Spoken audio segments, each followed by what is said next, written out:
ಕೃತಜ್ಞತೆ ಸಲ್ಲಿಸಿದ್ರು ಸಾಕು.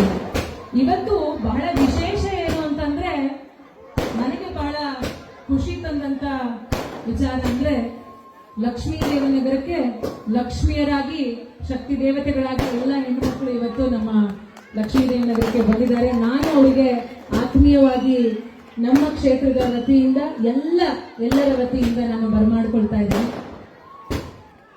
ನಾಗಲಕ್ಷ್ಮಿ ಅಕ್ಕನ ಬಗ್ಗೆ ನಾನು ಹೇಳೋದೇನು ಬೇಕಾಗಿಲ್ಲ, ಎಲ್ರಿಗೂ ಗೊತ್ತಿರುತ್ತೆ. ಇಡೀ ಕರ್ನಾಟಕ ರಾಜ್ಯದಲ್ಲಿ ಇವತ್ತು ಮಹಿಳೆಯರ ಪರವಾಗಿ ಯಾರೇ ಆಗಿರ್ಲಿ ಎಂಥದೇ ಕಷ್ಟ ಬಂದರೂ ಮಹಿಳೆಯರಿಗೆ ಸಮಸ್ಯೆಯನ್ನ ಪರಿಹಾರ ಮಾಡುವಂತ ಕೆಲಸವನ್ನ ಬಹಳಷ್ಟು ಉತ್ತಮ ರೀತಿಯಿಂದ ಮಾಡ್ತಾ ಇರುವಂತ ಯಾವ್ದಾದ್ರು ಒಬ್ರು ಅಧ್ಯಕ್ಷರಿದ್ರೆ ಅದು ನಾಗಲಕ್ಷ್ಮಿ ಅಕ್ಕ ಅಂತಾನೆ ಹೇಳಲಿಕ್ಕೆ ಬಯಸ್ತೀನಿ.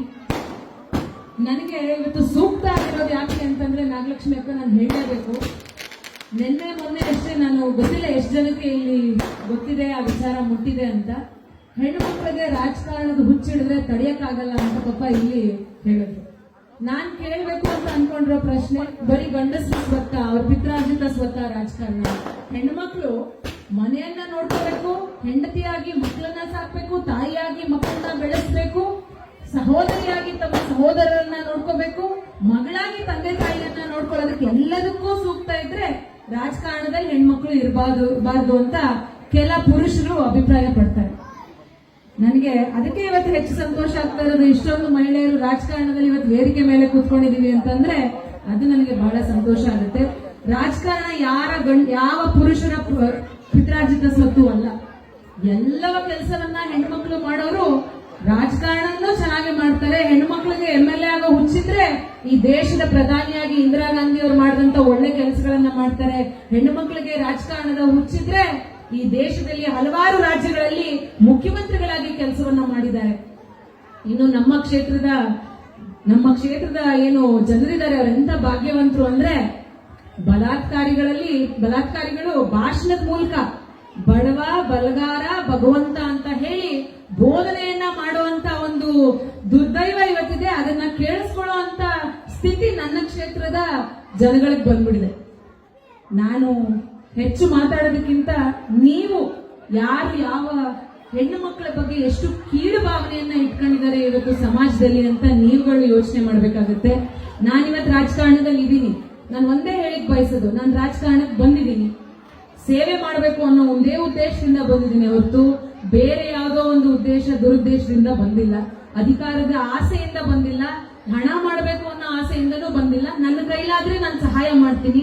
1000 ಜನಕ್ಕೆ ಸಹಾಯ ಮಾಡಕ್ಕಾಗದೆ ಹೋದ್ರು ಒಬ್ರಿಗೆ ಸಹಾಯ ಮಾಡಿದ್ರು ನಾನು ಕಣ್ತುಂಬ ನಿದ್ದೆ ಮಾಡ್ತೀನಿ. ಇವತ್ತು ಒಬ್ರಿಗೆ ಸಹಾಯ ಮಾಡಿದೆ ಅಂತ ಹೇಳಿ ಸೊ ಆ ಕಾರಣಕ್ಕೆ ರಾಜಕಾರಣಕ್ಕೆ ಬಂದಿದ್ದೀನಿ ಹೊರತು ಬೇರೆ ಯಾವುದೇ ಉದ್ದೇಶದಿಂದ ರಾಜಕಾರಣಕ್ಕೆ ಇವತ್ತು ಬಂದಿಲ್ಲ.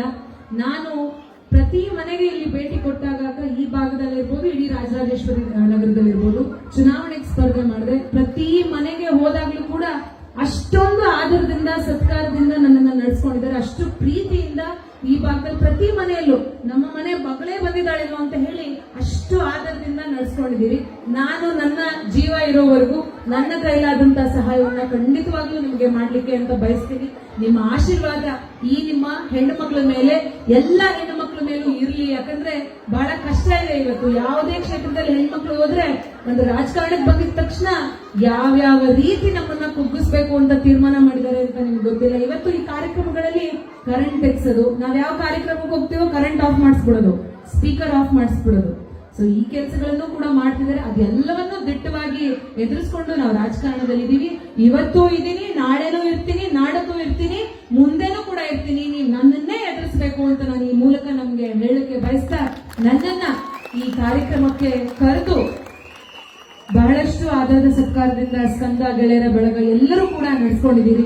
ನಿಮ್ಮೆಲ್ಲರಿಗೂ ಕೂಡ ಧನ್ಯವಾದಗಳನ್ನ ಹೇಳಲಿಕ್ಕೆ ಬಯಸ್ತಾ ಮತ್ತೊಮ್ಮೆ ಆ ಗಣಪತಿ ಗೌರಿ ತಾಯಿ ತಮ್ಮೆಲ್ಲರ ಜೀವನದಲ್ಲೂ ಸಮೃದ್ಧಿಯನ್ನ, ಸೌಭಾಗ್ಯವನ್ನ, ಶಕ್ತಿಯನ್ನ ನೀಡಿ ಕಾಪಾಡಲಿ ಅಂತ ಕೇಳ್ಕೊಳ್ತಾ ನನ್ನ ಮಾತನ್ನ ಮುಗಿಸ್ತಾ ಇದ್ದೀನಿ.